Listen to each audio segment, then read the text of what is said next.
The last thing I want to share with you before, and this is again the introduction, the last part of my introduction, is that when we read the Quran or when we try to understand the Quran, there are some things I want you to deconstruct in your mind, deprogram, get them out of your system. The first of those things is this is a book for knowledgeable people. This is a book for people that have a lot of knowledge, that are very well versed in religion, that are scholars or imams or speakers or khatibs or you name it. That's who this book is for. I want you to let this out of your mind, that when you read the Quran you're thinking, this book is a very academic kind of exercise. Oh, it's a religious, spiritual text. I don't even want you to think about it like that first. You know what I want you to think about it like? You know when you have a real problem? A lot of us have problems. We have family problems, we have marriage problems, we have problems with our in-laws. But you say that's normal, right? So there's a problem with our in-laws. Some of you have problems with your kids. Some kids have problems with their parents. Friends have problems with each other. Some of you have problems at work. Some of you have problems in business. We have all kinds of problems. And when people have really bad problems, you know what they do? They go talk to a friend. Now, can I talk to you? This thing's really bothering me. And you call a friend and you're on the phone with them for an hour, talking about your problem. Right? This is what most of us do. And hopefully people you talk to about your problems are in your family. But for most of us the problem is the family, so you got to find somebody else. Right? So, and this gave birth to really a gigantic scam industry, even though there are some very legitimate psychologists out there, but a lot of therapists are just crooks. They'll call you over, charge you $350 an hour and say, tell me how you feel. Tell me about your problems. And you'll talk about your problems for an hour, and at the end of that they'll say, do you feel better? I'll say, no, you're supposed to tell me something. It's like, no. My way of getting you to feel better is to talk about your problems. But you know, when we talk to Allah about our problems, then He gives us counsel. He gives us therapy. He gives us advice. That's what the Quran is supposed to be. When you're having problems, and all of us do have problems, the Quran is supposed to be Allah giving you and me very relevant advice for my life and your life. It's a personal relationship. It's not an academic relationship. It's not this superficial kind of relationship. First and foremost, it's a personal relationship. And when Allah is giving instructions, even when He's telling stories of the past, you're supposed to not be thinking only about the past. What should you be thinking about? Yourself. I'll give you one example of that and I'll go on. I'll give you a scary example of that. Not only should the Muslim be thinking about himself when he's listening to the Quran says or teaches us that even the kafir, the one who hates the message of the Quran, the one who disbelieves in the message of the Quran, when they listen to the Quran, even they shouldn't be thinking about the past, they should be thinking about themselves. Where did I get this from? I told you 2 surahs mention a lot of stories of previous prophets. Which 2 surahs did I highlight today?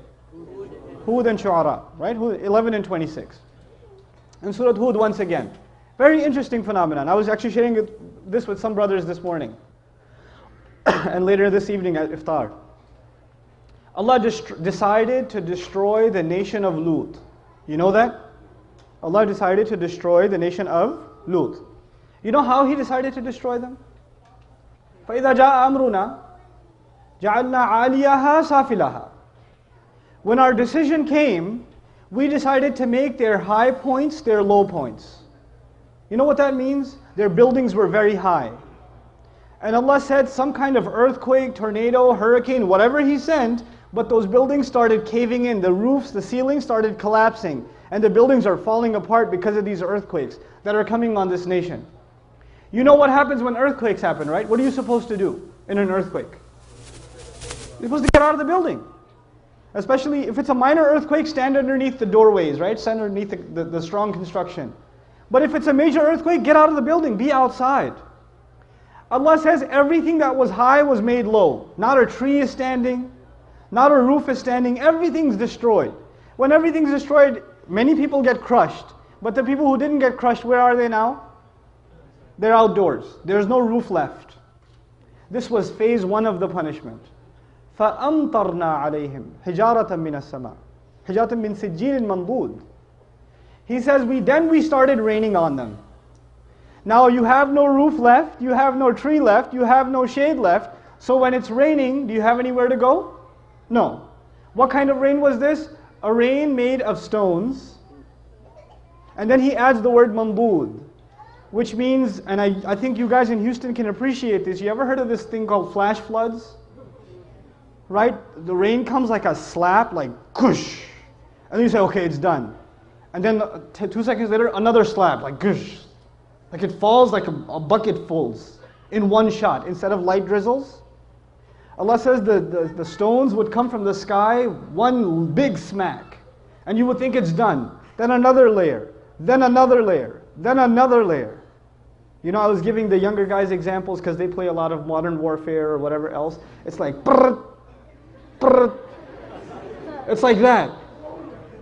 You know, reload and then again, reload and then again, reload and then again.